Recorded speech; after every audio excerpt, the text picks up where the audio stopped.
The FCC is currently hearing out public comments for whether it will block any U.S. networking company from buying telecommunications equipment from several Chinese manufacturers. The mechanism for blocking the purchases would be a ban on access to the taxpayer-funded Universal Access Fund to subsidize major equipment purchases.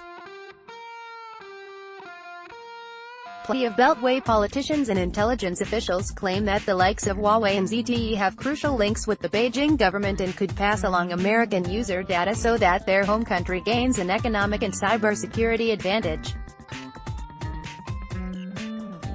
ZTE, found to have violated trade sanctions, was punished with an imports ban by the Commerce Department, though legislators believe President Donald Trump meddled with the righteous verdict in revising the penalty raft. Huawei, in particular, sees its role differently. In a reply to the rule proposal obtained by The Verge, the company attempted to bat away concerns from lawmakers. As Huawei showed in its initial comments, the reality is that it is an independent, privately owned business that is no more subject to the control of the Chinese government than American companies are controlled by the U.S. government.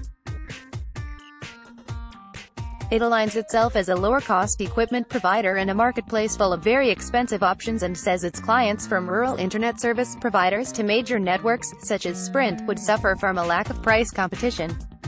Where Huawei is allowed to bid, its presence restrains the pricing of other vendors, and consumers benefit regardless of who wins the bid. Because Huawei is often not allowed to bid in U.S.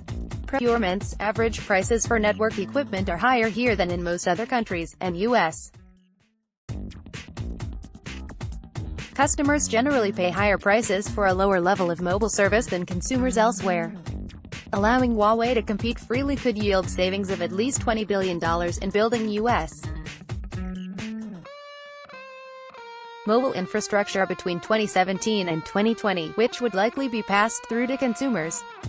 Networks that are forced to rip out Huawei products, the company goes on to argue, may end up on the hook for millions of dollars for hardware reconciliation.